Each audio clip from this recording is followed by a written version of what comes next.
everybody. I think people will be coming in, so I'll just give you a quick intro and then we can go ahead and get started. Thank you so much for coming. I'm really excited for this session. I hope you are too. If you haven't and you want to, you can go ahead and rename yourself on Zoom and put your university or the organization you're with. It's really nice to be able to see like everybody from all these places. So awesome. What's going to happen is a few different organizations are going to talk about, what they do, what opportunities they have, and they'll be talking for a few minutes. And if you have any questions during those few minutes, go ahead and put those questions in the chat. If you think of them after, that's okay. They'll answer them when they're done talking or at the end of the session. So you guys are muted. If you have a question, go ahead and put it in the chat, and we'll take care of it from there. So Brad, would you be okay getting started? Yeah, absolutely. Awesome.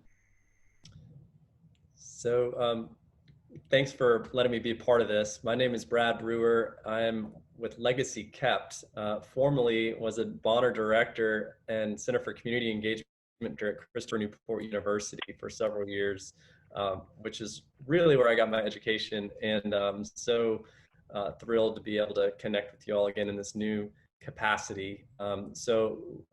All right, good seeing you. So LegacyKept is a new family startup. It's a social enterprise that my wife and father-in-law really started a couple of years ago, building a website that would make it simple for anybody to answer interview questions about their life that we would then publish as a book, either an ebook or a hardcover book. It's an answer to the problem of unknown family histories and family stories, or lost family stories when our older adults pass away. But the more we get into this work, the more we realize its potential powerful applications, not only in individuals' lives, but in our society, to be having conversations across generations, to learn from the past so we don't repeat it if it was bad, but also to be able to lift up and honor the legacies of those who have been fighting for things like equality and justice. And so we are really excited about the potential that this has to change lives. It's changed my own life. My grandfather wrote a book about our family that has really helped me understand who I want to be. So why the reason we're here is we're so grateful for the Bonner Foundation helping us to let the network know about a summer program that we started a couple of weeks ago. We currently have 25 college students working with us this summer. We're calling it LegacyKept Summer Staff, and they're mostly Bonner students from around the nation that are working on a variety of projects, from marketing to organizational development to sales, and so they're all working in these different ways remotely, which is really cool. We have a vision for bringing this work and bringing this organization to the nation. We'd love to see this become a movement of young people asking for the stories of their older parents and grandparents and making sure those are preserved. So we have some interesting ideas. I wanted to just share, if I can, my screen really quickly. I'll show you just a few slides here. I think this should work. Yeah. You all see that okay? And so what we're trying to do is three main things: strengthen family relationships, bridge the generation gap, preserve family history, and we want everyone sharing their one-of-a-kind story. What it ends up being is a service to access the website, and then people can work together on the project or on their own. And then the result is they either get an ebook or a hardcover book. So it's a pretty simple model, pretty simple concept, but the work is work. It takes work to ask someone for their story. It takes work to do it. And we're seeing a lot of applications in Bonner schools across the country.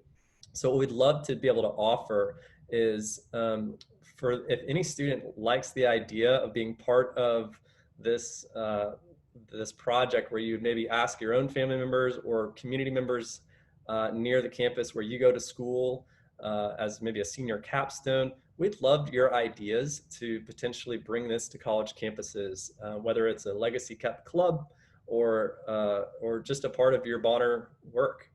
We're also going to be offering part-time sales and marketing positions that can be done remotely during the fall and spring. Just think of it as potential extra little income that you could earn by helping other people get signed on. So we offer pretty generous commission for any accounts that you might want to help people start. So that's one earning opportunity.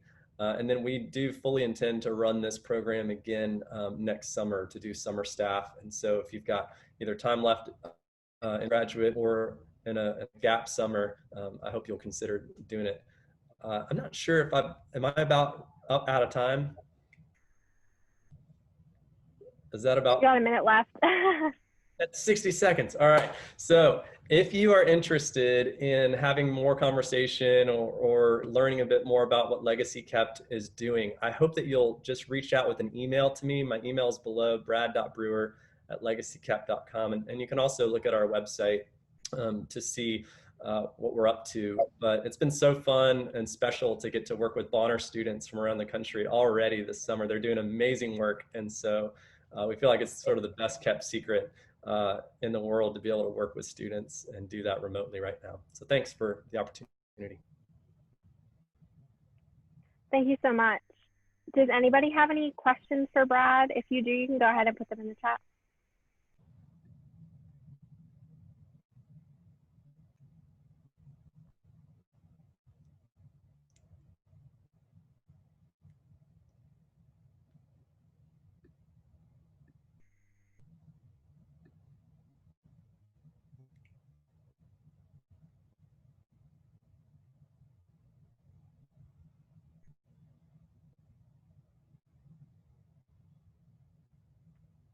So we'll keep moving. If you think of any, you can go ahead and put them in the chat. We'll answer them at the end. I'll also put Brad's email in the chat. That way you guys, if you didn't have a chance to write it down, I'll just put that in there. Next, can we move on to Willie, please?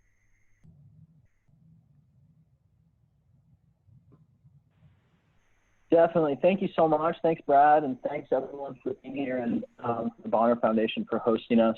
My name is Willie, and I'm really happy to tell you all about a nonprofit I've been leading for 15 years, which is called Omprakesh, and our newest program, which is called Widening Circles, and really is something that we developed to respond to the current crises that we're all experiencing, starting with the pandemic, but also these other crises of injustice and inequality that are being highlighted and exacerbated right now. So if you look in the chat, I shared a link to the page that I'm about to show you via screen share, if you want to follow along on your own screen. So just a little background to kind of set the stage. Omprakesh has been around for 15 years, as I said, and we have a network of partner organizations around the world in about 40 countries, and we work with universities and with students to help them find global internships in social impact fields, including education, health, environmental sustainability, microfinance, gender-based advocacy, a wide range of social justice issues. In response to the pandemic, one thing we've been doing is supporting all of our partners around the world, about 180 organizations in 40 countries, helping them create online internship opportunities. Some of them have opted out because it doesn't make sense for them, but many have. And so if you just want to check out the main Omprakesh website anytime, you'll be able to get a broader sense of what we do and what we've been doing for years, and how you can browse our whole network and apply for internships within our network. However, what I really want to emphasize is our new Widening Circles program. And this is something we've developed. You could join today, and it can support your summer, but it also can be for the fall semester or for a whole year, whether that's like a gap year or something you do in conjunction with your schooling or with other work. But what we're basically doing is providing an online learning environment and community for you to connect with others around the world and at home, and to sort of chart your own path through finding social impact internships within our network. And that can start online, but change to travel-based internships if and as travel restrictions ease.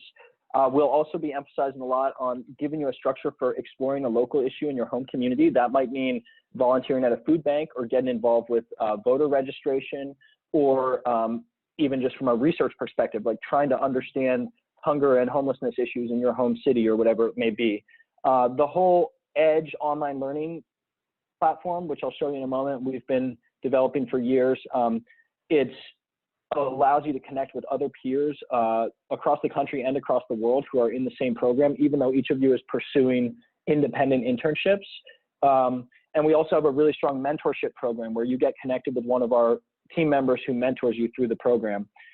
Throughout all of this, you'll be engaging in digital storytelling and documenting your work and ultimately building a digital portfolio, which you can then share with future employers, with friends and family, with graduate schools or whatever it may be.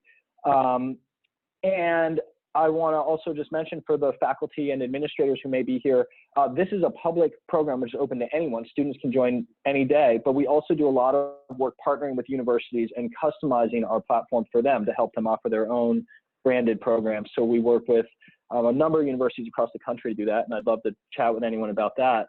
But for all the students on the call, and really for anyone, Widening Circles, again, it's our newest program and really, really responsive to the present moment. So I'll let you kind of explore this page on your own through the link in the chat. But basically, you would come here and you can register directly. There is a program fee of $750, but we have a very generous scholarship program. And so please don't let that fee stop you. It's free to register, and then you have a week to kind of explore and decide if it's a good fit for you. Just to give you a small glimpse of kind of what it looks like. So this is the Widening Circles Edge online classroom, and there's already over 40 people in the cohort. You can get a glimpse of them here.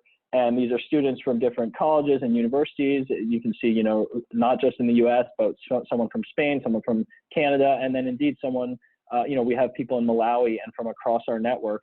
And we expect that this cohort is going to continue to grow, and it's going to be a really interesting and exciting way for you to connect with others through the summer or the fall or whatever it might be, as well as find real social impact internship opportunities around the world. So that's just a brief overview. Hopefully, oh, I should also mention there was a webinar series that we'll be running through the summer, which goes along with this. And we just came out of a participatory theater workshop this morning, which was pretty cool. So anyway, I'd love to answer questions, but thank you all for the opportunity. And I'll put my email address in the chat as well.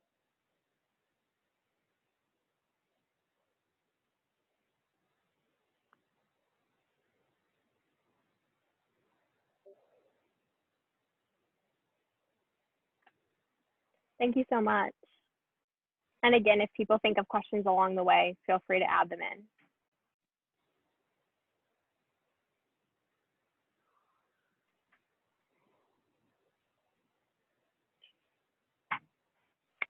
I suppose if I do, Grace, do I have a couple more minutes or no? Yeah.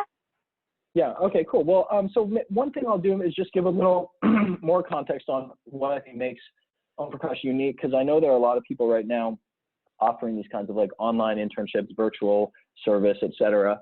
And one thing I want to just explain about Omprakesh is that for the last 15 years, we've been trying to provide an alternative to the dominant paradigm of very sort of like highly packaged, commodified, pay to volunteer, like go on your facilitated group trip kind of experience. And really our mission as a nonprofit is much more about allowing individuals to connect directly with locally led, autonomous grassroots organizations around the world, and giving those partner organizations the full power to decide what works for them.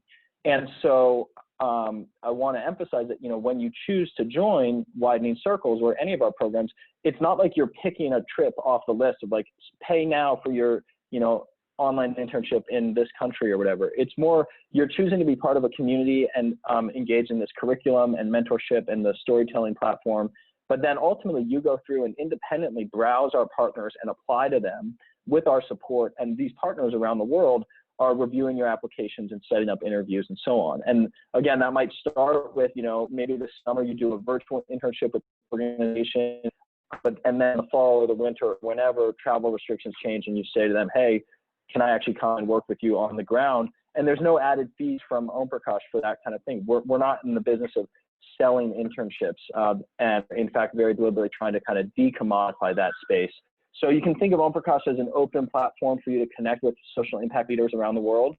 and Widening Circles is kind of our latest platform for curation and support and training for everyone. So would love to hear more from you anytime, and thanks again for your interest. And I'll say something here just both for LegacyKept and Omprakesh in terms of connections for Bonners.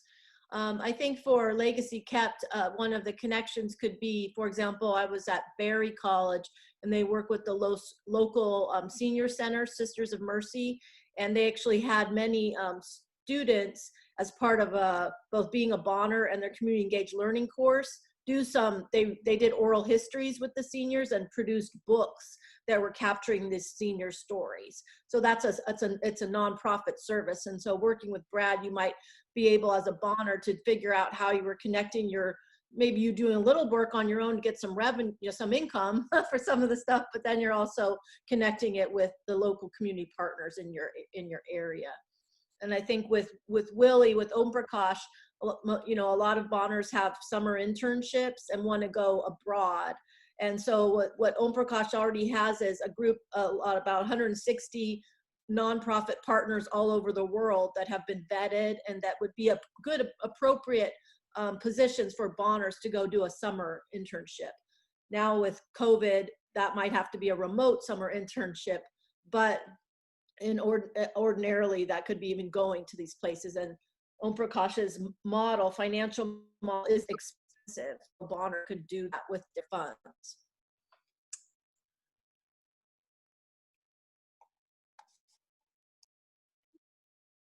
So next, Callie from United Planet will be going. Perfect. Hi, everyone. I think what Ariane just said, is a great segue to talking about United Planet and some of our offerings as an organization. I can share my screen because I have a little bit of a presentation. Let's see. Technology. Okay. So play from start. Perfect. So my name's Callie Roberts. I am with United Planet.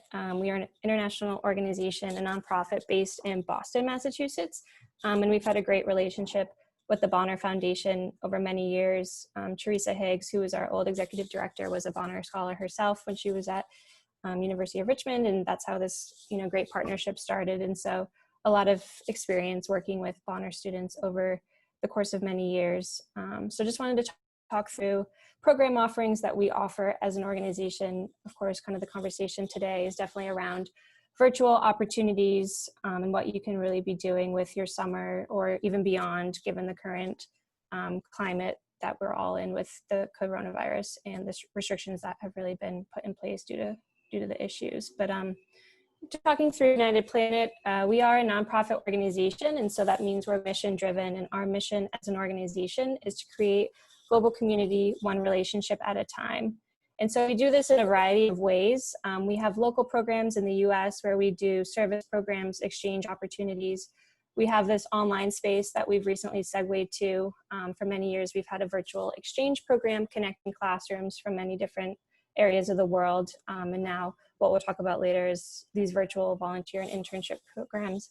And then our physical in-person experiences, which I think are really the bread and butter of United Planet, but given all that's going on with the coronavirus, we've really had to transition into an online space. And so moving away from some of these physical programs at the moment in the hopes that eventually we'll be able to get back to them, but at the present time, shying towards some of these online experiences. And we focus a lot of our programming around children education, global health, environmental sustainability, but within those umbrella terms, there's a lot of different opportunities available. And our goal as an organization is really to support host organizations around the world in achieving their community impact. We partner with all local organizations, local NGOs, nonprofits that exist, whether or not we're sending volunteers and interns to these programs. They're all community-led, independent organizations. And we really try to build skills and competencies of volunteers and interns to be globally minded, to be global leaders.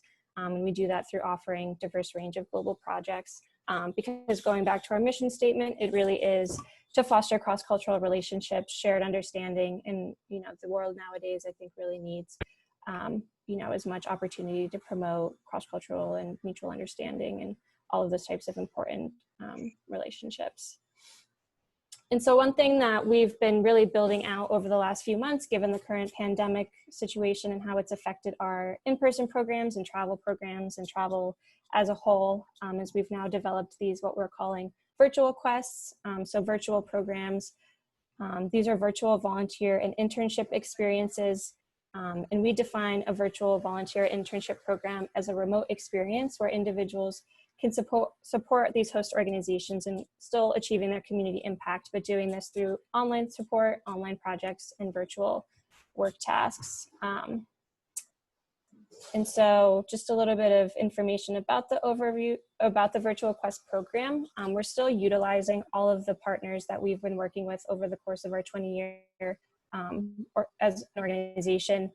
So all of these in-person experiences, all of these organizations that we have long-term relationships with, still using those relationships, but in a virtual way, allowing students and individuals to get a diverse range of exposure to different fields, different roles, supporting these global missions and these global organizations. And like I said, supporting opportunities to enhance 21st century skills.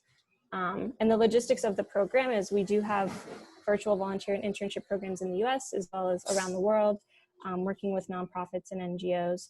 These programs are highly customizable, and I think that's one thing we try to do really well. So we work with each person based on their interests, their background, if they have certain language interests, if they have certain parts of the world they're interested in, you know, working to match them to some of these organizations that way, but also in terms of time frame, our programs are available from 1 month all the way up to 6 months, and they're available for different hourly commitments. So for students who are maybe just looking for a 10 to 20 hour a week, you know, minimal commitment all the way up to a 40-hour work week. And these are students available 16 and up, which would be great for college students. And these are just some countries that we have available all over the world, a lot of representation across all continents, different areas. We have programs around healthcare, public health. A lot of the work that volunteers or interns are doing online has to do with marketing and finance, and you know, some of these kind of administrative activities that might not necessarily be the typical tasks of an organization. Say if they're doing environmental work or educational work, but in an online sphere, they might need more help with some of their platforms like social media or their website, things like that. And just a little bit of information about the content of the program. All of our placements are matched based on skills, interests, needs of the community. Everyone will be guided by a site supervisor at the project, so having that direct contact support. And like I just said, the time commitment will vary per intern. We also are building in reflections to the program, so assignments that are spaced out throughout the course of the program, giving opportunities to reflect, discuss, work through some things that they've realized or learned through this experience. We're also offering group meeting opportunities, giving online places for students to meet with other interns. We're calling them virtual coffee breaks. So an opportunity to meet others who are joining the program, working with other organizations, learning about their experience. And then one really cool thing that we're doing with this program as well to make it really unique is we're doing bi-weekly trainings around United Planet's 5 pillars of global citizenship. This is a training model talking about cross-cultural communication, leadership, understanding, civic engagement, developing certain career and academic skills.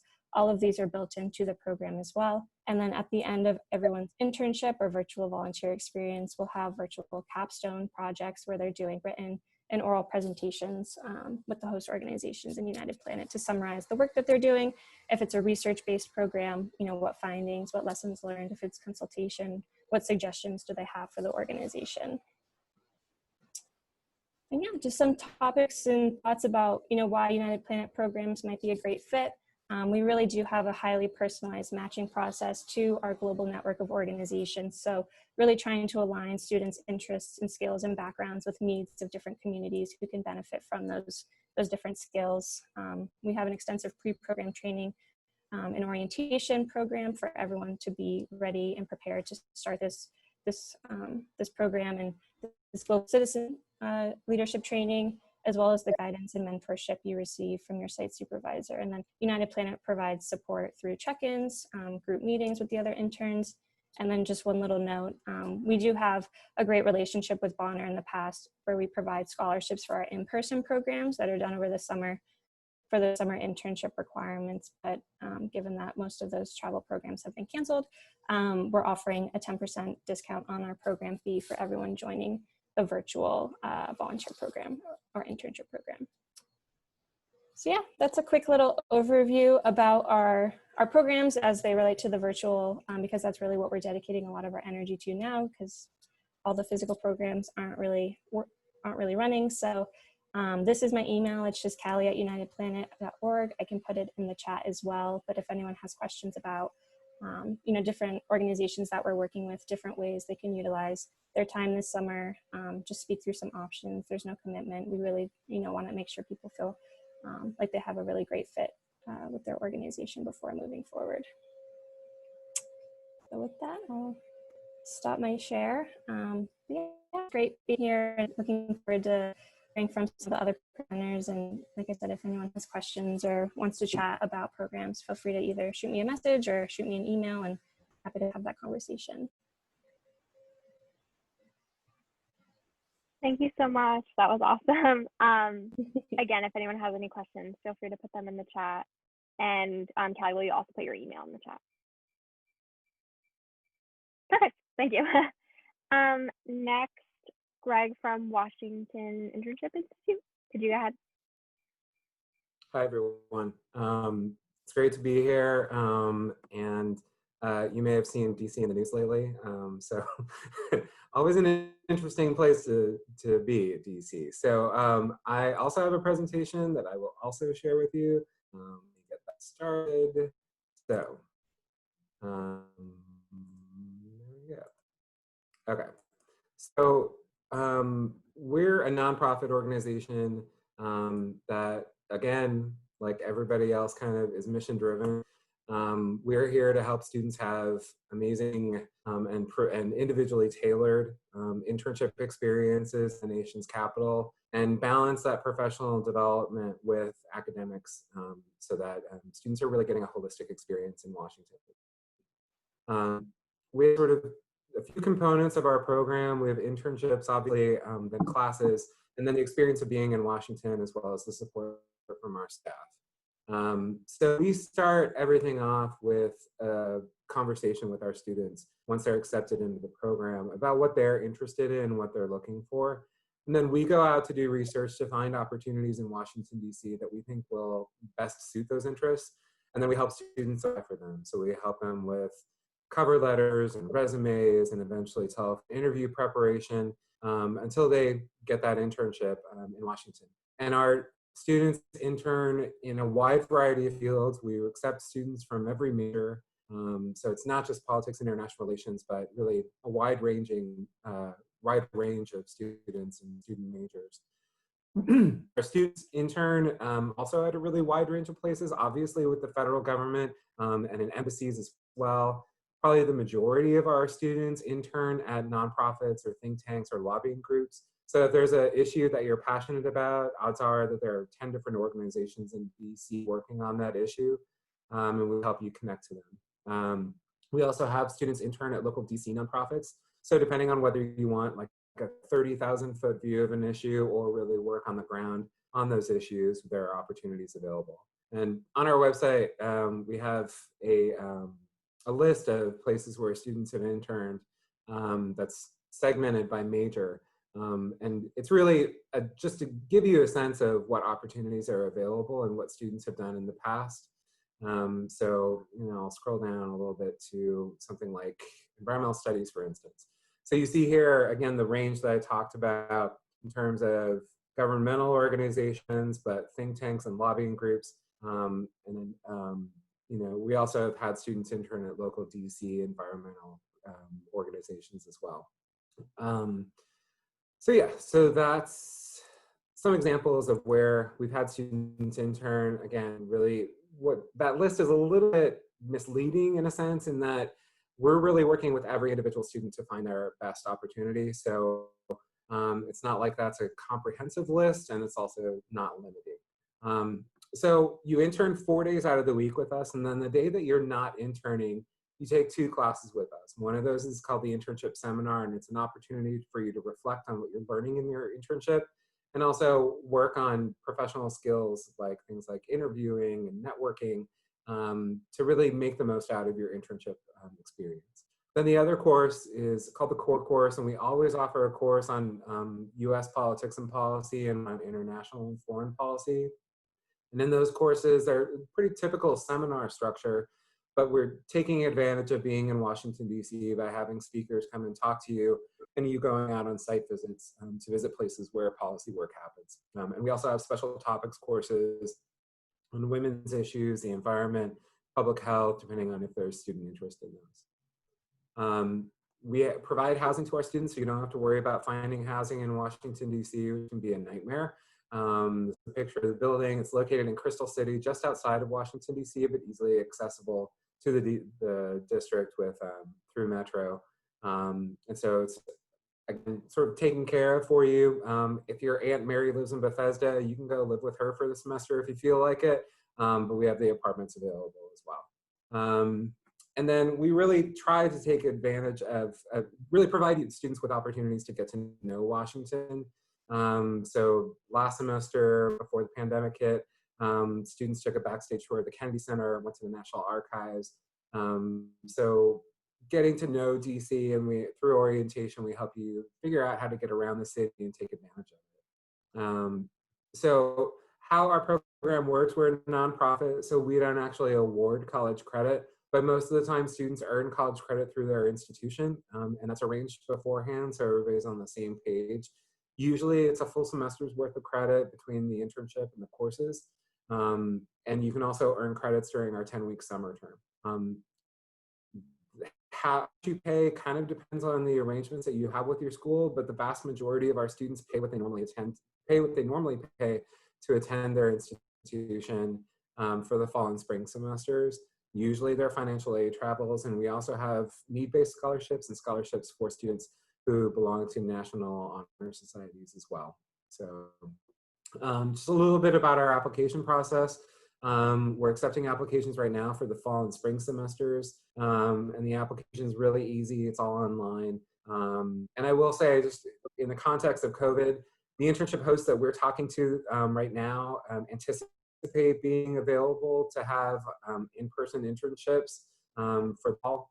DC is making good progress in our phases. We're currently in phase 1, but looking towards phase 2, and then ideally with phase 3 is when we'll sort of be able to get back into the office.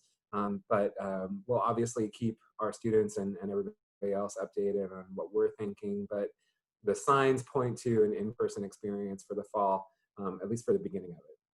So that's our program in a nutshell. The website's there. You can obviously ask me any questions if you have any. I'm happy to answer any questions you have.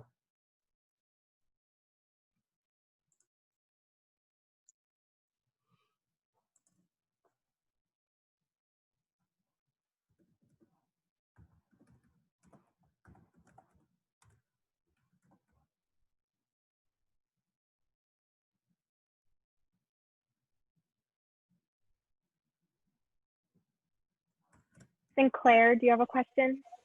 Yeah. Yeah.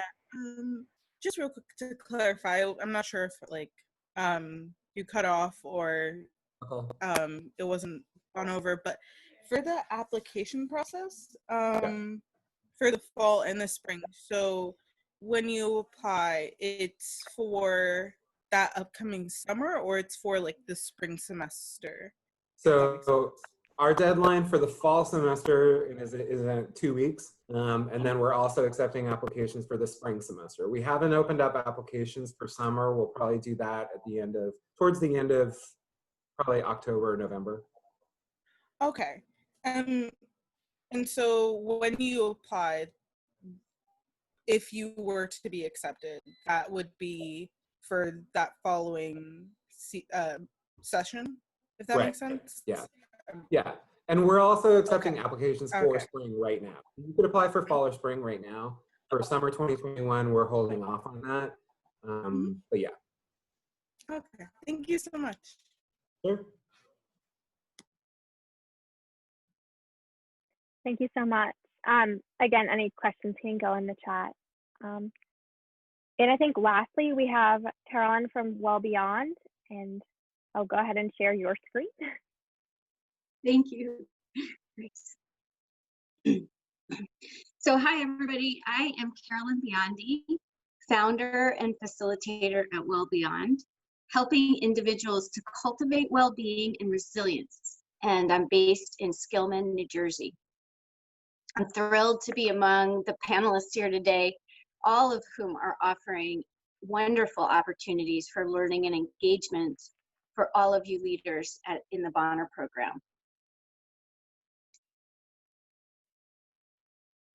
So first, I'll tell you a bit about my journey to found WellBeyond. For almost 9 years, beginning in 2011, I was executive director of Arm & Arm, a locally based nonprofit providing food, housing assistance, and job support for low-income residents of Mercer County, New Jersey. During that time, I worked with a dozen or so AmeriCorps members who helped run our food pantries and hunger prevention programs.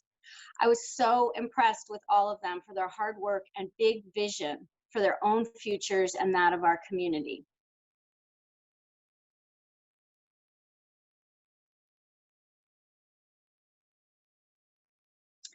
In October 2019, I left my role as executive director to form WellBeyond.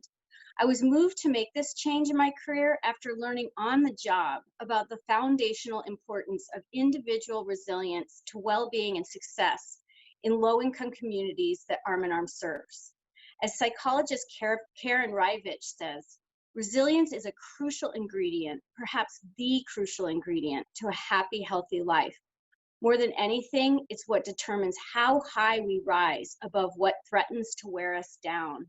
And I thought this was really important when carrying on after a national crisis.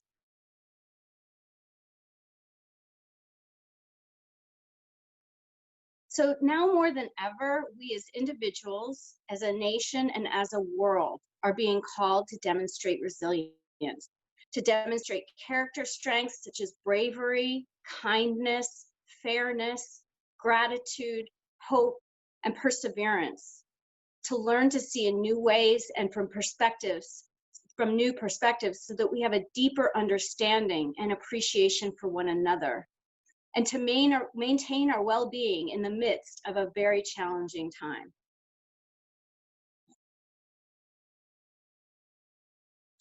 At the time when I left my role at Arm & Arm, I had come through a 2-year period of personal growth and transformation.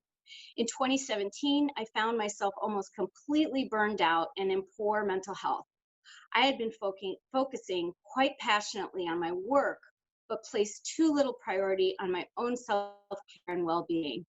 Knowing that I needed to make some dramatic changes in my lifestyle, I first sought the support of a psychotherapist and later enrolled in a master's program at the University of Pennsylvania in applied positive psychology, where Karen Rivich is a professor.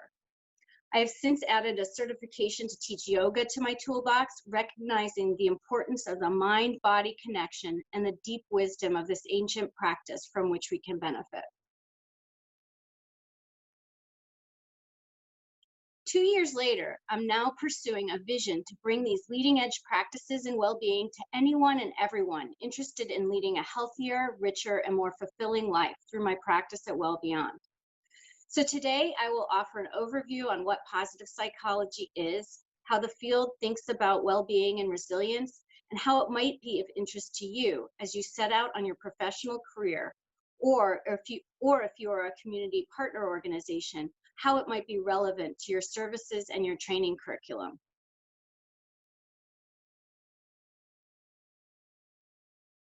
In a nutshell, positive psychology is about focusing on what is good and right in our lives and building on these strengths for greater well-being.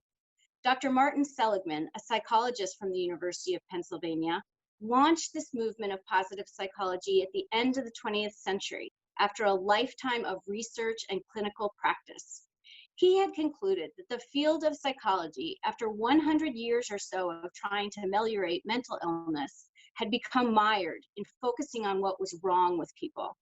He was tired of diagnoses and labels that highlighted our deficits and thought that just maybe it would be helpful to think about what gave people mental health. He sought to understand the formula for a flourishing and thriving life. After engaging his colleagues and delving into rigorous research, he offered just such a formula in his landmark book, Flourish, published in 2012.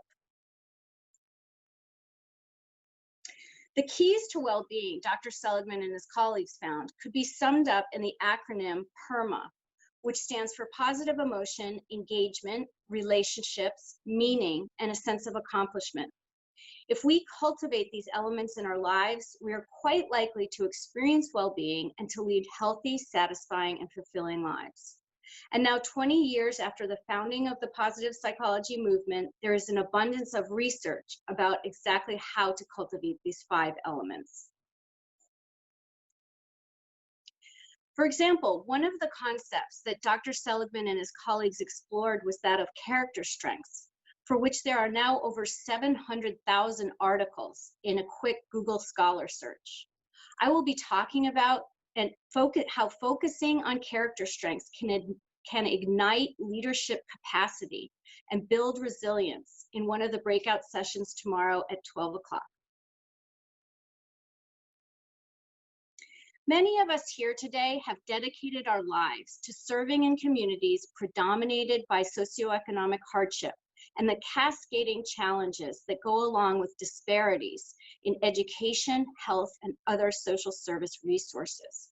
We must indeed continue to address these disparities through the support of agencies like Arm in Arm, by providing healthy food and stable housing and increasing opportunities for higher education and employment, by giving access to healthcare and childcare and after-school programming.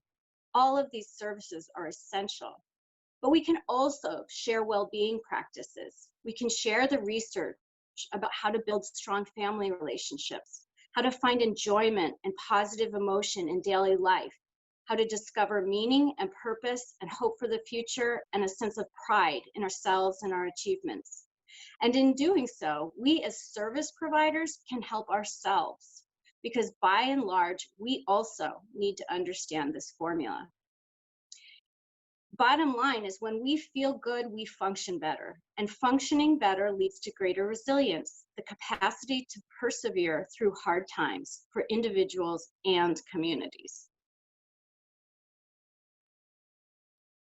If you're setting out on your career, I encourage you to take a look at what positive psychology has to offer for your own well-being, your work with clients, and your professional relationships. Similarly, for those partner organizations here today, I recommend thinking about how positive psychology can support you to have greater impact in your day-to-day work and in achieving long-term goals. Many thanks for your time, and I'd be happy to answer any questions.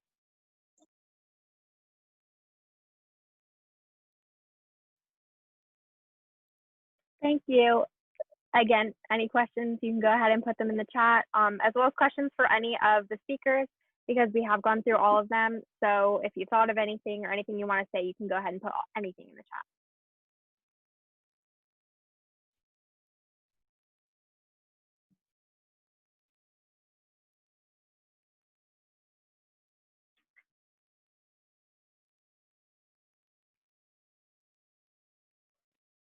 There is a question that says, anybody can answer this, so if anybody wants to take a stab at it, what are the percentages of people of color that are on your leadership teams and of the people who participate in your programs?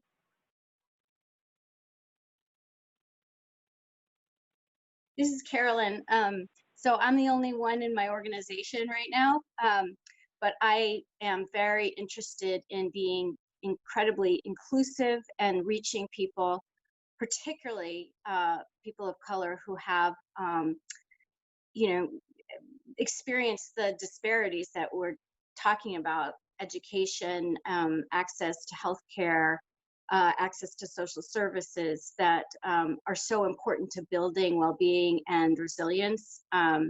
So I would like my practice to reach everyone.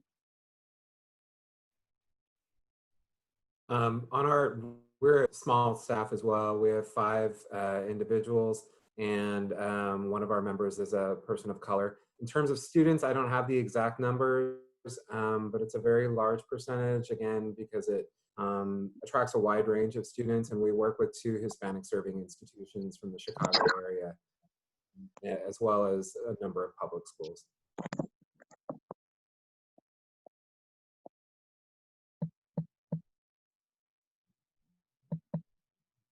I can speak to United Planet. As an organization, the employees that we work with in our company, I would say we're actually a very international organization. And so I would say about 80% of our employees are actually from other countries. And I would say about 50% of our employees are minorities, people of color. So I think we are a very diverse organization, which is great. Given that all the work we're doing is internationally focused, it's great to also have an international team in our office. And in terms of our programs, I think this is something that we're always striving to do better with. Obviously, international travel is not accessible to everyone, but we try to make our programs as reasonable and provide resources for students and travelers, whether it be fundraising, scholarships, grant opportunities, ways to keep everyone involved, so it's not exclusive to those who can only pay for it or afford it and who have that opportunity. But I think the virtual space has really created a nice opportunity for those who maybe don't have the ability to travel on international programs or experiences to still be involved with international organizations, because they can still be home. The program fees are a lot lower. We still have scholarships, fundraising opportunities available to cover whatever cost per duration students will be doing. So I think it's something that we're definitely, and I think a lot of people can always be working towards doing better on. Yeah, I can speak for LegacyKept. I'm the only one who's been crazy enough to try to go full-time on this. So I left my job a few months ago to see if we can grow the organization. But our summer intern program is at least 50% students of color. It might actually be majority minority. And it's been amazing.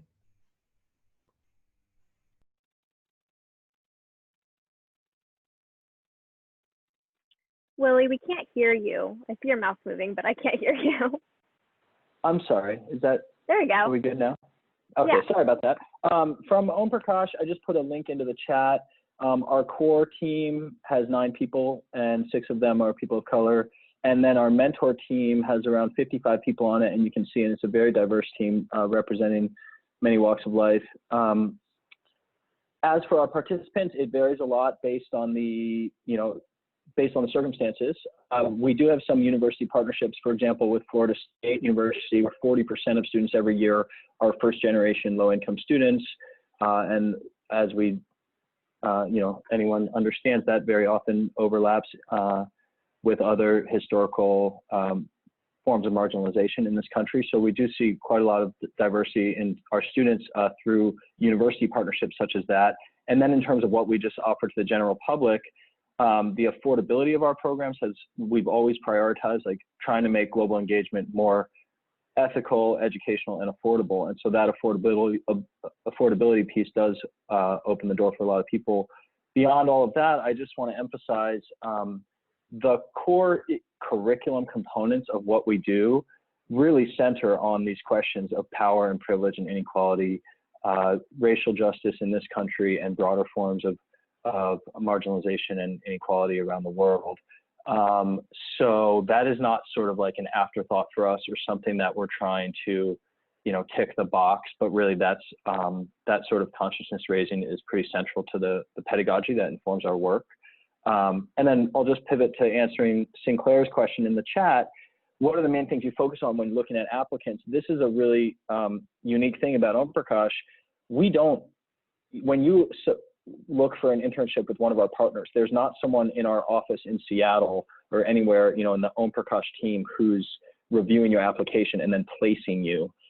In fact, we're very intentionally trying we're providing an alternative to that dominant model of placements. So instead, you browse our partner organizations and apply directly to them. And in our view, that is a much more empowering, decommodified approach to this kind of work. So we're not like matchmakers. We vet our organizations and provide the curriculum and mentorship, but you then can apply to them directly, and they make decisions based on what they're looking for in their organization. Having said that, of course, in the present moment, a lot of the opportunities require people to be somewhat self-motivated, self-directed. If it's going to be a remote internship, there's a lot of translation work. There's a lot of multimedia work. If you have skills building websites or doing like video editing, photo editing, graphic design, there's a lot of that kind of work. And then in some cases, there's more interactive stuff like teaching music lessons or English lessons online, and the list goes on from there. But yeah, thank you both for those questions. Just to piggyback on Willie's comments, much like his program, we're not gatekeepers. We're there to help you find opportunities. So we help you apply to the organizations, and then the organizations are going to select you or help want to have you be a part of their team. In terms of getting into our program, just someone who's really motivated and interested in experiencing the nation's capital, and I think also open to a lot of opportunities. Most people know about maybe 10 organizations or institutions in DC, and there's a ton more. It's our job to help you find them, but also being open to places that you may have never heard of, but offer great opportunities.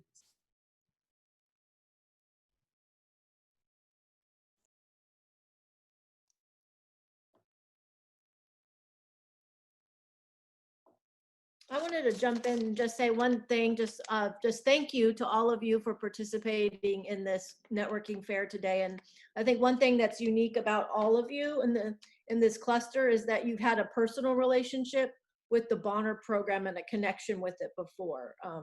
Greg was an assistant dean at Ursinus and worked carefully with their program. The folks with United Planet, one of the key leaders is an alum from University of Richmond. Carolyn working in Trenton with Arm in Arm and kind of our core New Jersey AmeriCorps and Bonner program. Brad helping to kind of found and build the Christopher Newport program.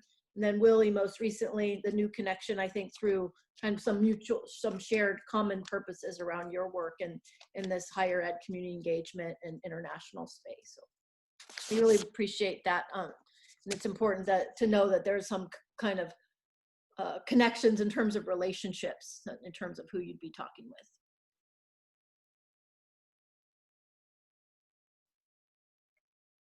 With that, I just want to be mindful of everybody's time, especially if you did sign up for another session in this block.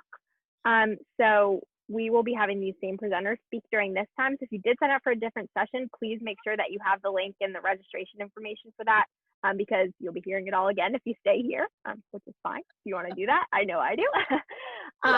If you have any questions, please feel free to reach out to any of the people. Their emails are in the chat. Also, if you're looking for information, you can look on the Bonner Learning Community and Bonner Connect for those partners' information. So please let me know if you have any questions, and thank you so much for coming. One little other thing, just folks can take a break too. Like we said, well, we won't start the next one till like 3:10. Yeah. So it's 3:10. We're ready to get started. Hi, everybody. I'm Grace. I'm one of the Bonner interns, and I will be helping facilitate this partnership session. So just a few things just to go over before we start. We will have presentations from a bunch of different partners. If you have any questions for them, please put that in the chat while they're speaking. You put the question in the chat, and then afterwards we'll have a few minutes for them to answer those questions. And you can keep putting them in as we go, and we'll have time to answer them at the end. And we'll also be putting their contact information and everything in the chat, so you don't have to worry about any of that. And let me know if you need anything, but we're going to go ahead and get started with Brad from LegacyKept. Great. Thank you, Grace. And thanks all of you for coming to our session to hear about these opportunities. My name is Brad Brewer. I'm the Vice President of LegacyKept, which is a family startup, a social enterprise that my wife and father-in-law began working on a website a couple of years ago. And now we are live, and we actually have 25 college students working with us this summer from around the country, most of whom are Bonner scholars. And so glad to be here with you. I'm also a former Bonner director myself, and I'd say the greatest thing I've ever done to this point in my life is to have the opportunity to work with these students who really became my teachers, and I'm still connected to them now. That was at Christopher Newport University. And we'll be leading a session tomorrow about how to bridge the generation gap. So if you're interested in learning more, you can attend that session. But the reason I'm here today is because as we grow and we're seeing the incredible work that students can do, even remotely, even during doing virtual internships, we've organized around a few different tracks based on professional development interests. And so I'd love to share with you just a little bit about what LegacyKept is, and then what we're thinking about beyond this summer for how to engage college students. So I'm going to share my screen, and then I will share my presentation here. Did I do the right thing? I did not do the right thing. This is the right thing. Okay. So LegacyKept, it's time to write your story. Essentially, we are helping to bridge the generation gap by asking our older adult family members and community members to share their story with us, to engage in intergenerational storytelling as a means of honoring the lives of older adults, as well as understanding our own personal histories and the context of our own time and who we are and who we want to be. So what we're really trying to do is help people preserve their family histories. We want to strengthen relationships across generations, and really, as a society, bridge the generation gap. I mean, you've probably all heard the expression, okay, boomer, or maybe even have your snowflake, like millennial. These are some really derogatory terms, you know, and it's just a mess. And there's so many good things that can come from dialogue across generations that we want to help accomplish. So that's our primary mission. We can see as a vision people everywhere, this becoming a common experience in families to write down and share their stories so that they can pass that down. And we do believe that every story matters, that you can do good and do well at the same time. Hence the business model of our organization is a social enterprise. We want to give people job opportunities and opportunities to work and build their careers. And we want everyone to live a great story. So those are the main things that we do. The basic idea is that LegacyKept's a website that makes it simple for anybody to answer interview questions online and then turn that into a published book, whether an ebook or a hardcover book. And you can do it yourself. We have some families where like the grandson calls his 92-year-old grandmother every week for a date, a phone date, and asks her the next interview question. And they've just finished their project, and so it's being published now. And she said she just felt like a celebrity because he wanted to know her story. And so that's really cool. There's some other little features in there. But that's the basic idea, is just a catalyst, a nudge to get people having these conversations.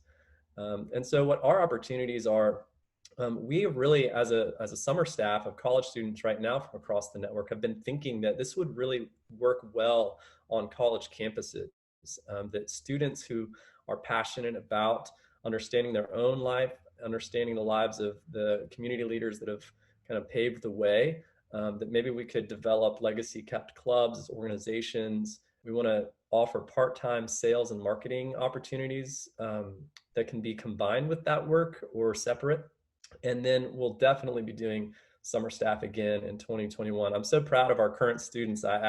During the break, I added a couple of their photos. So I wanted to show you just these are amazing students from all these different institutions that are represented, and they're working on marketing, they're working on sales, they're working on partnerships. We're going to develop a not-for-profit arm of our organization. And so all that work is happening this summer across the country, and they're getting to do that together as a really great cohort and mix of people. So I hope that you'll consider either sending me an email, letting me know that you like this idea, that you want to think about how this could work on your campus, that you're interested maybe in a part-time sales and marketing piece, and that you just want to kind of stay connected to us and what we're doing. I would love to hear from you, and I'm grateful for the chance to share with you today.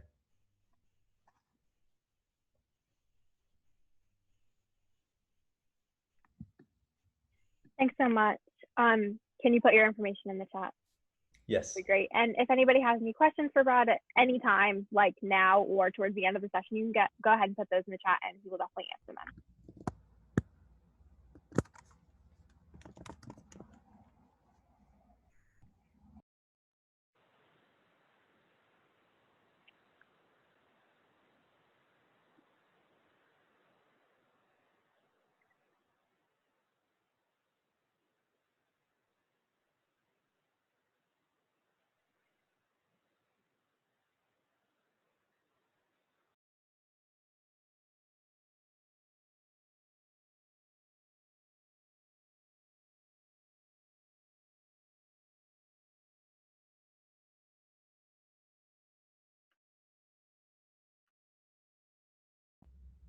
I think I've stunned them into silence.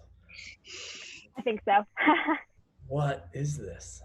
So if you think of any as we go, just put them in the chat. And next we are going to move on to Willie.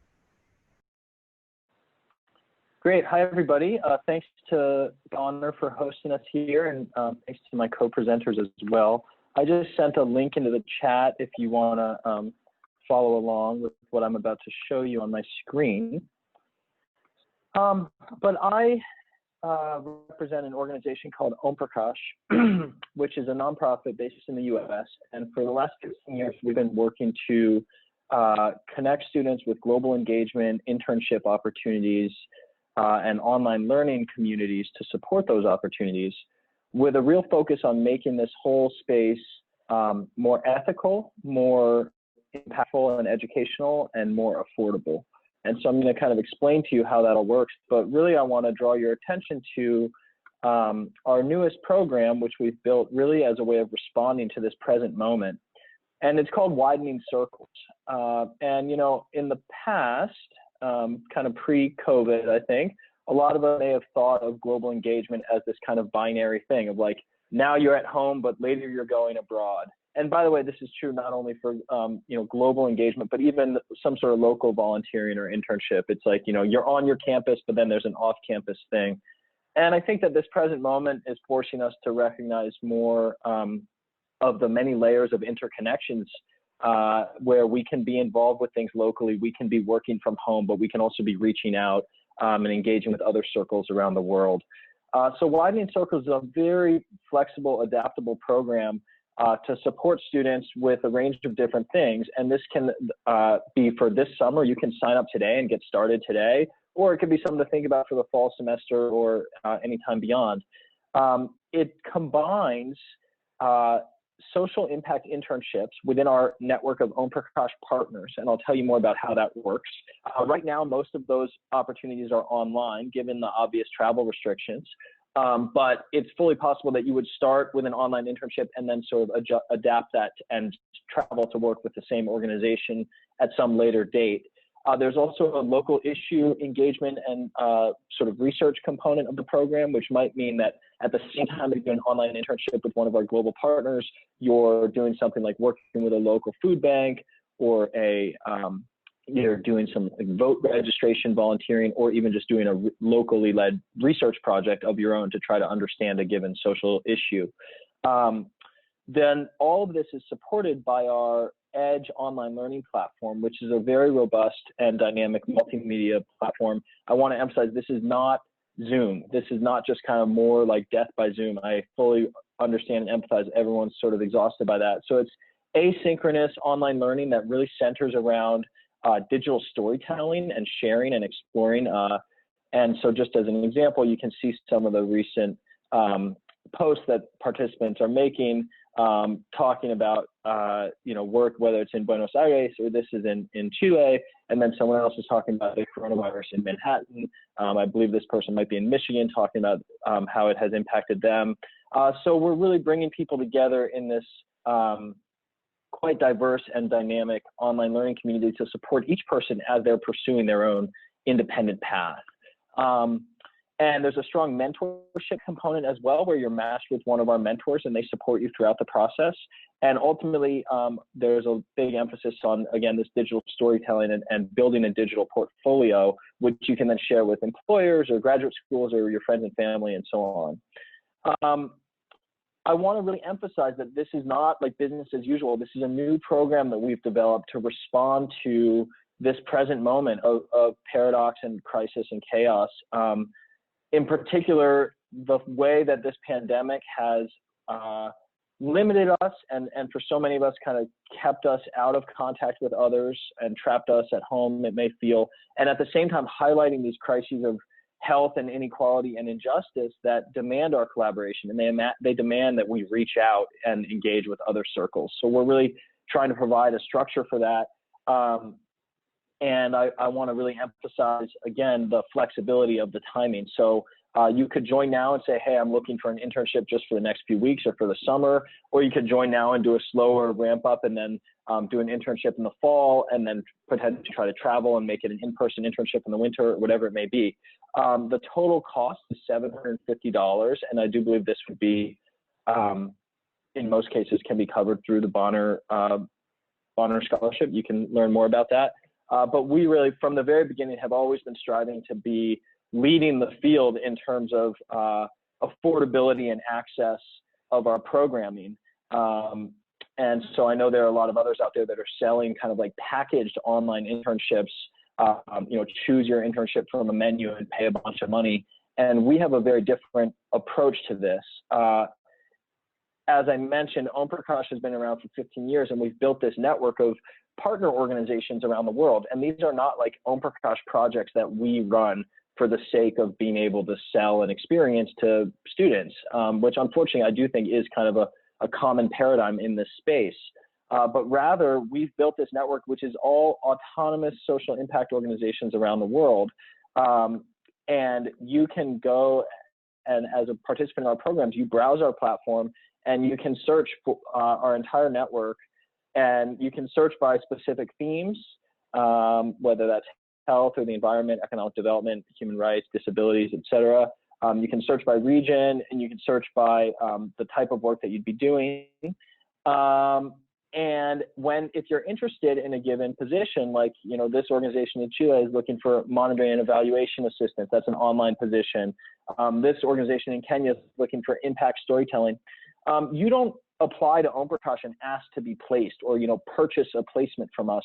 Rather, you apply directly to our partners, and within a matter of hours or maybe a few days, you'll hear back from our partners around the world on your application, and you'll interview with them. And so I just want to emphasize that's one of the things that makes Omprakesh really unique, is we're not interested in sort of selling the packaged experience. Rather, we have built this network over the years, and we enable you to apply directly to our partners and empower those partners to be making their own decisions. And then we scaffold all of that with this robust online learning community and mentorship and so on. And you can just kind of look at here and get a glimpse of who's already in this community, and each person has their own profile that aggregates their own digital stories.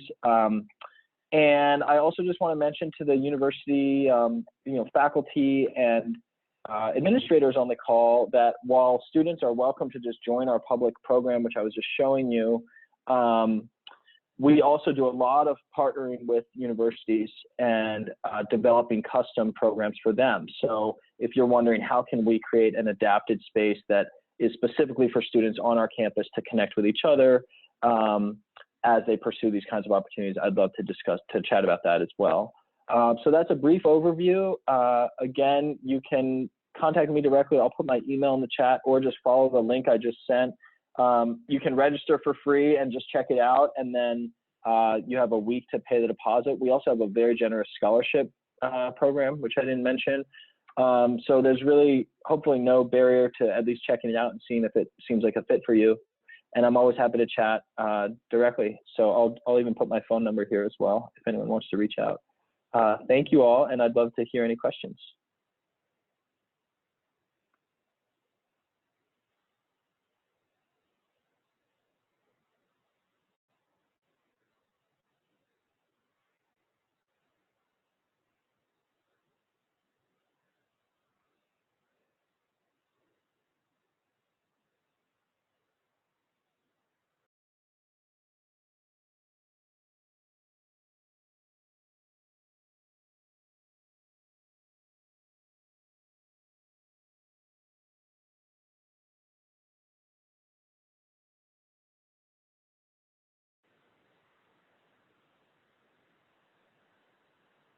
Okay, if we think of any questions, they can go ahead in the chat. And I know Willie will answer them because we got a ton last time, so I'm sure you guys have questions. Next, Callie from United Planet is going to talk. Perfect. Sorry. Hi, everyone. Happy to be here today and talk with you guys about United Planet and our program offerings. I have a little presentation slide that I'm just going to share. So we can get right into it. So my name's Callie. I'm an International Programs and Partnerships Manager with United Planet. We are a nonprofit organization based out of Boston, so that's where we're headquartered. And as a nonprofit organization, that means we are mission driven. And so our mission statement is to create a global community, one relationship at a time. And we do that in a variety of ways, essentially through volunteering and internship programs, as well as service learning, group opportunities, and the individual programs that are really the paramount to what we're offering. We have local opportunities in the US. We have online opportunities that we've been running for the last few years. We have a virtual exchange program committing different classrooms across the world to project-based learning in an online space. And recently, and what we'll talk about today, are some of the individual virtual volunteer and internship programs that we have. And then our in-person programs, which generally are the bread and butter of what we do as an organization, exchange programs across the world, giving opportunities to interact and immerse in local cultures and carry out service work and different activities. But given the current pandemic and that many, borders are closed and travel is restricted, that those programs have kind of been put on the back burner given everything going on. So really focusing our time and energy to this new online virtual space. All of our programs are coming from a variety of backgrounds and focus areas. We have programs working with children in education, with global health, with environmental sustainability. Those are really umbrella terms to kind of cover a wide variety of opportunities. And so, within children education, it could be working with community centers, it could be doing youth empowerment, direct teaching, a lot of different opportunities. And that's the same for health and the environment. So a lot of different types of programs that we're running as an organization. Our goal for everything that we're doing is to really support host organizations in the countries and communities that we work with around the world and help them achieve their mission and their community impact. We have 20-year-long relationships with organizations around the world, independent organizations, schools, nonprofits, NGOs that we're sending and working with virtually. So it's a really great long-term relationship-based program that we're facilitating. The main mission as well is to build skills and competencies of volunteers and interns, give them, a chance to develop their leadership, a chance to develop their cross-cultural skills and their relationships through these diverse range of global projects that we have. And just going back to our mission statement, which is to really promote cross-cultural relationships and understanding. I think now more than ever, this is really needed in the world and something that we've always actively been striving to do and will continue to do forever. But I wanted to talk about this new program that we just launched, which is our virtual quest program. So our standard travel programs we refer to as quests. So these are virtual quests, and these are online virtual volunteer and internship programs that we are running. And so just kind of defining what is a virtual volunteer or internship program. We see this as a remote experience where individuals can support these host organizations in achieving their mission and community impact through virtual project support and online work tasks. And so we're still working with the global network of partners that we've been using and working with for over 20 years, but now assisting them in more of a virtual space. And so just an overview, the goals of the program is still designed to share the qualities of an immersive in-person program. We're still working with all of the same organizations, schools, nonprofits, NGOs that we've worked with for a long time now, just more in a virtual space. This has allowed us to give a diverse range of fields, a diverse range of roles and activities to volunteers and interns, and so that we can help continue to support these ongoing missions and needs of global organizations. And like I just mentioned, helping students to develop their 21st century skills, which in a globalized kind of internet-focused world is really important to have these interactions and opportunities to develop those skills. And then just some logistics of the program. It is available in the US, but really globally is our main focus. So we have programs essentially on all continents in almost 30 countries. So a lot of range and opportunities available there. We work with nonprofits and NGOs. These are all independent organizations that exist that we've developed long-term partnerships with to send them volunteers and interns over time. The program's available for 1 month up to 6 months, so very customizable. In addition to working with student skills and interests and their major, and if they want to work with a certain language or a certain country, we understand that time frame is also important. And so if you're looking for a summer opportunity, this is a great experience, something that if you wanted to do a 6-month program, continue in fall, potentially transition to an in-person program with the organization that you're working with, a lot of different ways to do that. And then in addition to the duration flexibility, the hour per week commitment is also pretty flexible. So we're looking at least, minimum 10 hours just to really, have a meaningful experience with these organizations. But then some students are really looking for upwards of 40 hours a week to have a full work week. So flexible on that side as well. And then the program is suited for students 16 and above, which of course includes college students. So really open to anyone who's interested in joining. And then, yeah, these are just some country locations that we have available. It's not all of them, just a kind of snapshot. And then areas of focus, healthcare, public health, like we mentioned, NGO management.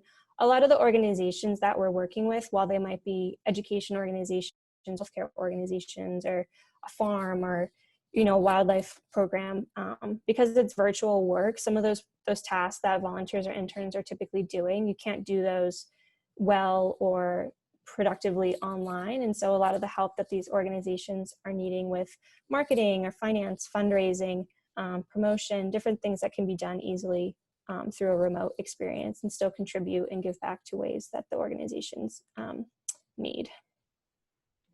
And then this is just a little overview of the content of the program. So the project work, of course, is the main component. So working with different volunteers and interns, learning about their skills, their needs, their interests, and then within our global network of partners, what programs might be a great fit, what needs are expressed by the communities, and how can we match you to a program where your skills align with what they're looking to get out of the program as well. Responsibilities of each project will just depend on the focus of each organization. With the program, you will be guided by a site supervisor, so someone who's directly at this project, this organization, who you'll be working with through weekly meetings, through video conferencing like this, through email, through WhatsApp, whatever the preferred method of communication is. And then, like I mentioned, the time commitment will just vary per internship experience. And then other things that we're building out into the program, providing opportunities for reflection. We find this to be really important and critical for evaluating and learning from the experience. So having kind of guided reflection prompts, and it can be, an essay or a piece of art or video or a journal that you've composed through the program, just giving an opportunity to reflect and learn about the experience. And then we're also offering opportunities to meet with other interns and volunteers who are part of the program through what we're calling virtual coffee breaks. So these are every week, and volunteers and interns can just register for ones that fit within their schedule or that they're interested in doing. And it's just an opportunity because everyone's remote, you're not having that face-to-face interaction with other volunteers and interns you'd normally have with the program on the ground. And so giving you a space to learn from other volunteers and interns in the program, talk about the project you're doing, the country you're working with, challenges you're facing, things like that. And then one thing that's really cool and unique about this program is, in addition to all of that, we're also running bi-weekly trainings every other week around United Planet's 5 pillars of global citizenship. This was a model developed by our president and founder, Dave, and our International Board of Advisors. And the different pillars touch upon topics like cross-cultural communication, global leaderships, understanding civic engagement, developing relevant career and academic skills. And so each training is around each of these topics. So we're doing that every other week. And then those can be supplemental to the work and the activities that you're doing as part of the program. And then everyone finishing up will present a final capstone for the project. So this can be a written or oral presentation with the host organization, depending on the work that you're doing. If it's more research-based, summarizing the work, the findings. If it's more of a consultation program, what lessons and suggestions do you have based on the work that you were doing? But just really culminating all of the great work and the meaningful activities that you've been providing the organization based on their needs, kind of a wrap up and a summary to wrap it out. So yeah, just kind of ending with talking about, some reasons to choose United Planet.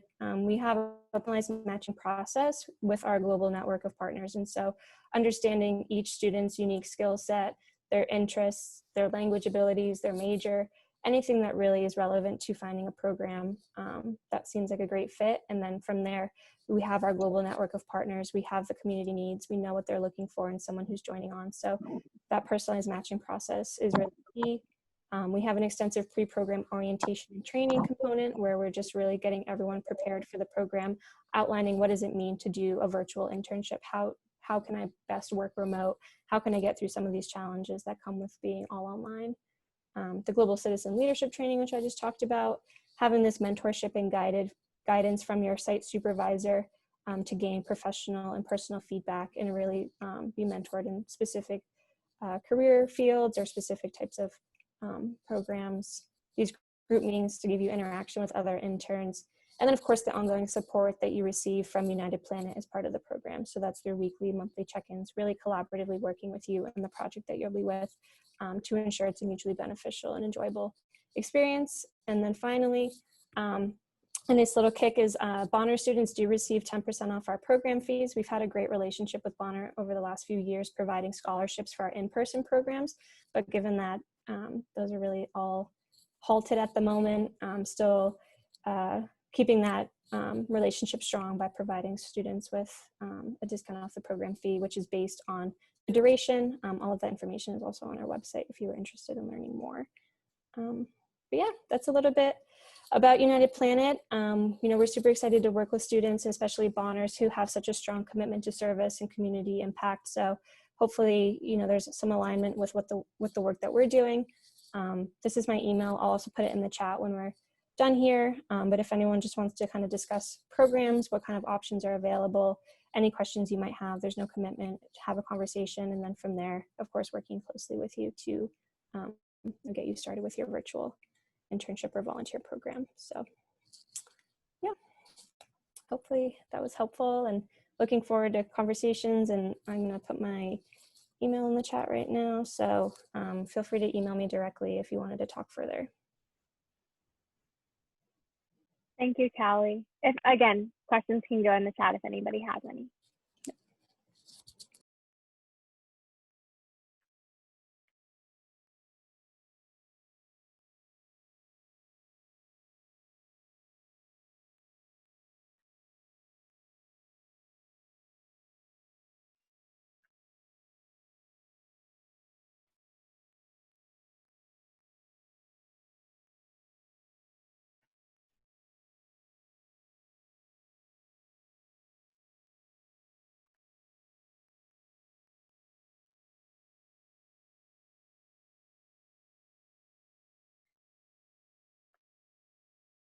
Okay.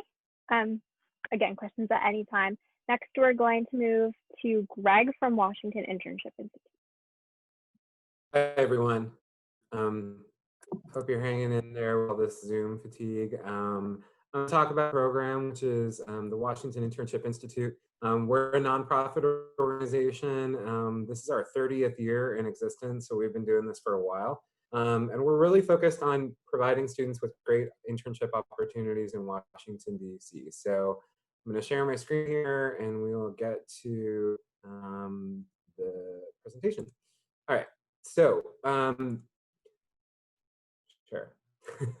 So, like I said, we're a nonprofit, so we are mission driven, and that is to provide professional development opportunities for students that are also grounded in the best practices of experiential learning and liberal education. So students get that internship experience, but they also take classes with us. We try to provide a holistic experience for them to get to know Washington, D.C. and prepare for the next steps in their career. So what we do after you're accepted into the program is just talk to you about what your interests are. And then we go out to do research to find opportunities in Washington, D.C. that we think will match those interests. So you're not choosing from a bucket of internships that we've pre-approved or pre-selected for you. We're treating each student as an individual and really looking for the best opportunities that are going to work for them. So once we decide on a list to start off with, and we work with you on cover letters and resumes, ultimate telephone interview prep, and then we counsel you on the best options once you get some offers for internships in DC.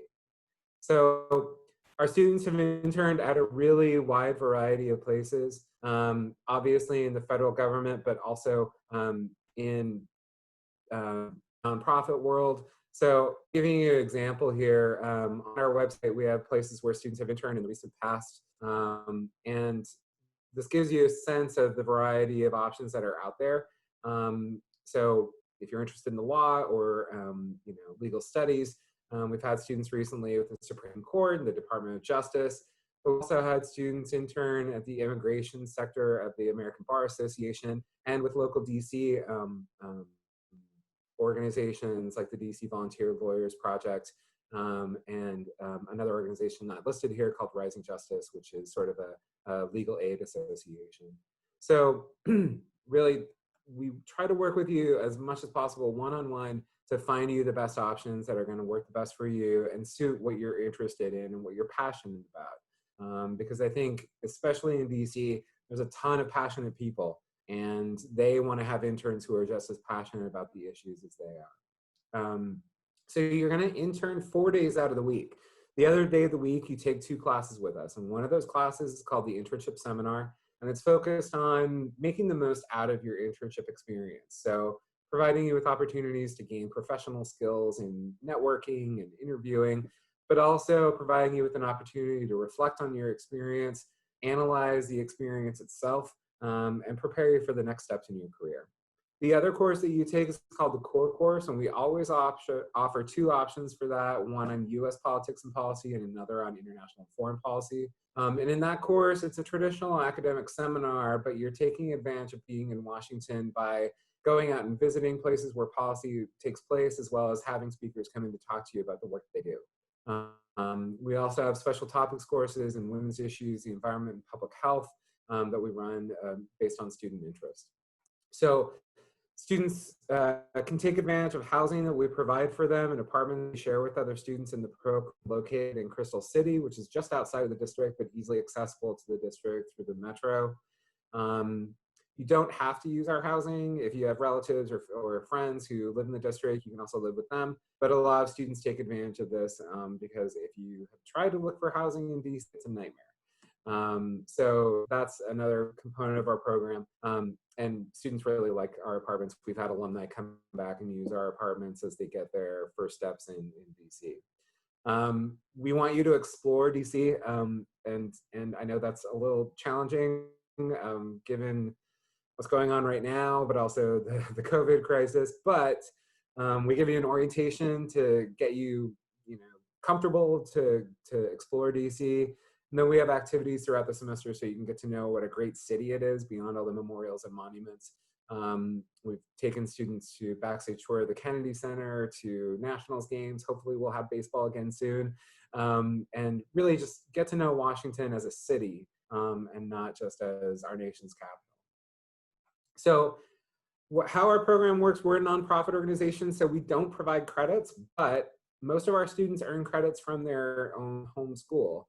And usually it's a full semester's worth for the fall and spring semester. And you can also earn credits during our 10-week summer program. And most of the time, our students pay what they normally pay to attend their institution because schools treat us as study abroad. And so their financial aid typically travels with them. We also have scholarships available to students based on need, and also if you're a member of a National Honor Society. So there are also funding opportunities available through that. Our application process is really easy. You basically fill out a form, indicate your interest in the program, provide a transcript and a resume, and we're ready to go. We always respond within a week on the admissions decisions, and then we get started with you right away on finding the best internship for you. We're accepting applications right now for our fall and spring terms. Our fall deadline's in a couple weeks, and spring, plenty of time to think about that. We'll be opening up applications for spring 21 later this fall. We anticipate that the fall internships will be in person. It's progressing nicely through our COVID recovery, but obviously we'll keep you posted on what things take place. So that's my spiel. I've put the website into the comments, also put my email. So you can ask me any questions later, or I'm open to having you talk to me right now.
Okay, so thank you so much, Greg. You guys can email him, let him know any questions you guys might have. So next we're going to move on to Carolyn from WellBeyond, and I will share your screen. Thanks, Grace. Hi, everybody. I'm Carolyn Biondi, a founder and facilitator at WellBeyond, helping individuals to cultivate well-being and resilience based in Seligman, New Jersey. And I'm thrilled to be among the panelists today. Everyone is offering these amazing opportunities for learning and engagement for the leaders in the Bonner program.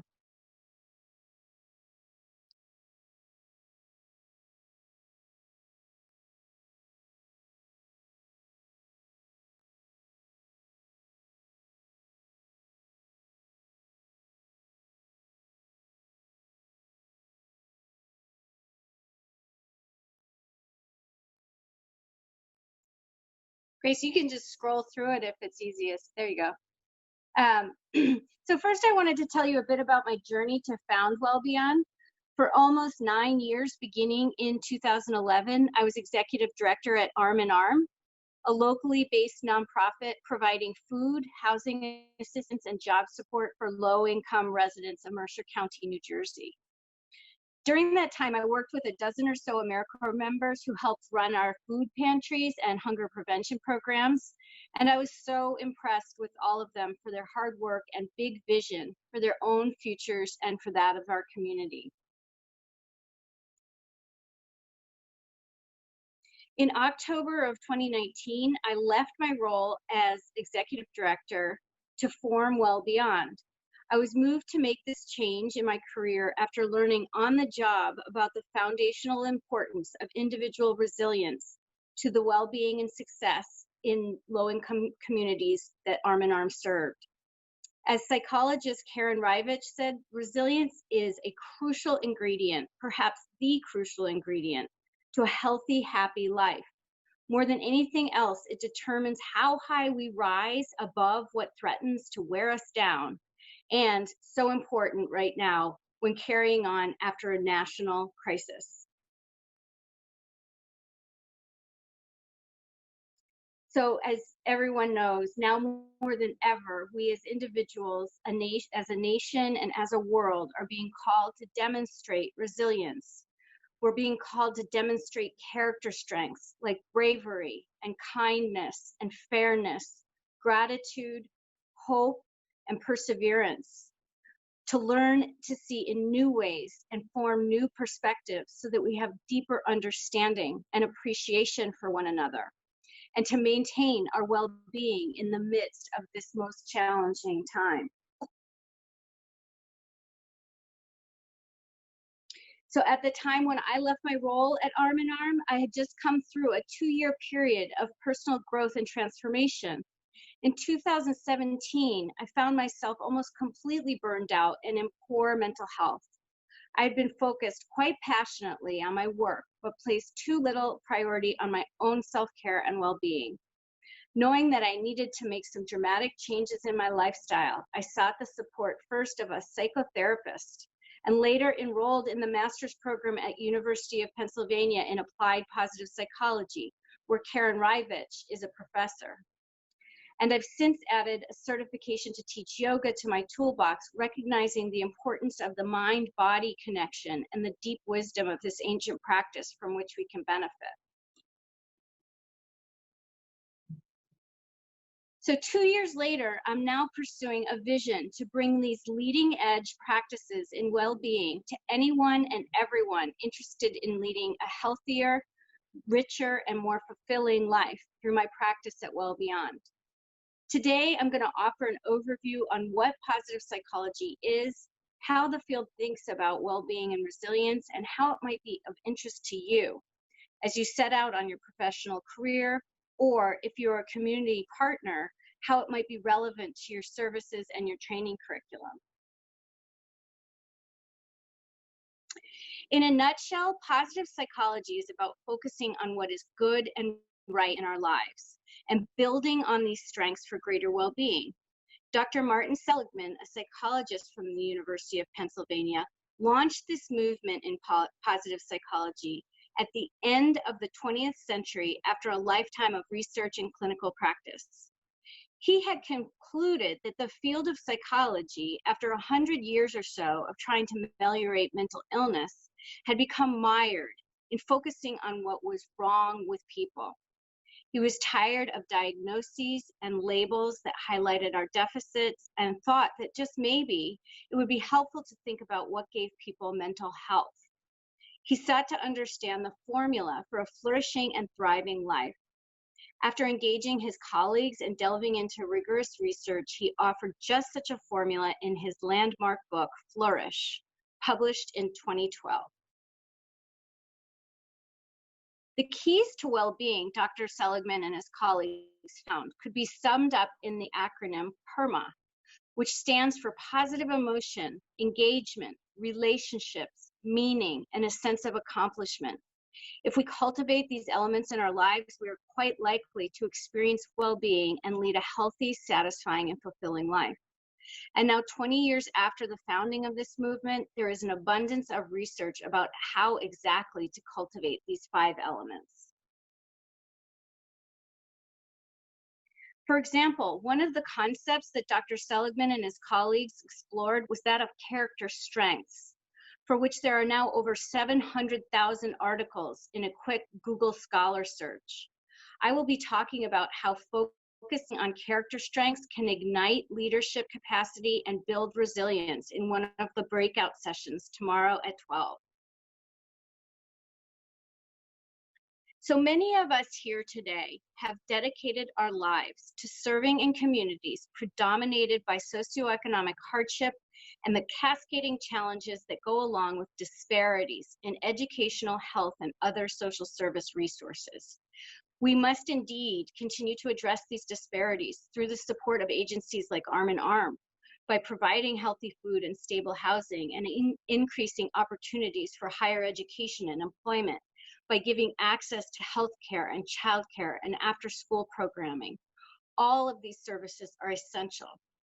But we also can share well-being practices. We can share the research about how to build strong family relationships, how to find enjoyment and positive emotion in daily life, how to discover meaning and purpose and hope for the future, and a sense of pride in ourselves and our achievements. And in doing so, we as service providers can help ourselves, because by and large, we also need to understand this formula. In the end, when we feel good, we function better, and functioning better leads to greater resilience, the capacity to persevere through hard times for individuals and communities. If you are setting out in your career, I encourage you to take a look at what positive psychology has to offer for your own well-being, your work with clients, and your professional relationships. Similarly, for those partner organizations here today, I recommend thinking about positive psychology and how it can support you to have greater impact in your day-to-day work and in achieving long-term goals. I'm really excited to talk more with you if you have any questions and to explore ideas about how WellBeyond can support you as a Bonner leader or partner organization.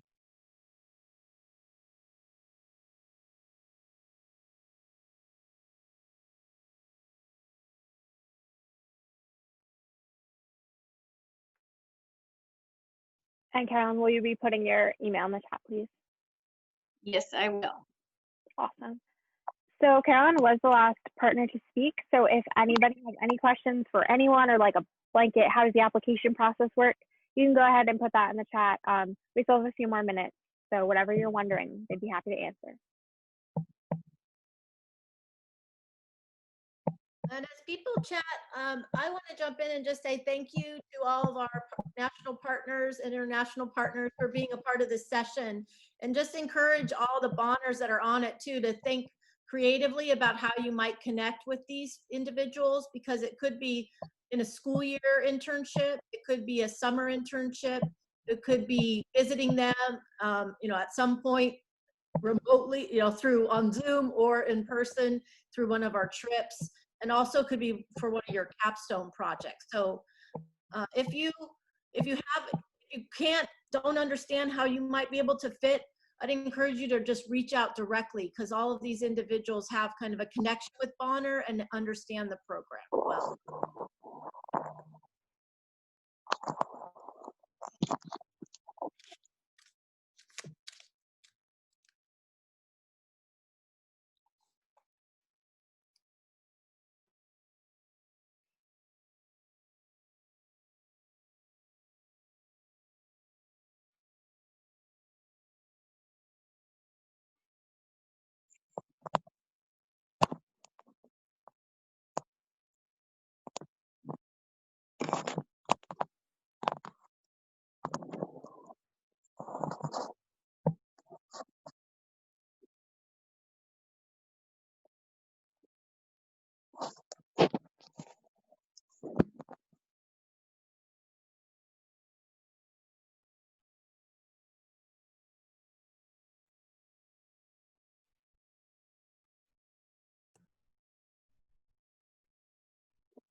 Okay, so if people don't have any questions, just know that all these presentations from the presenters, as well as their contact information, like their email and website, will be in the Bonner Learning community under this session. So jobs, internships, networking. Number 2, everything will be here. So if you want to remember something or you forgot or, anything like that, all that information will be there. So you don't have to worry about that. And thank you so much all for attending, and for all the national partners for coming and speaking. It was really inspiring to hear from all of you. And I'm looking forward to working with you guys again. Thank you, Thanks, Grace and everybody. Ari. Thank you. Thanks for having us. Bye. Have a great day. Thank you.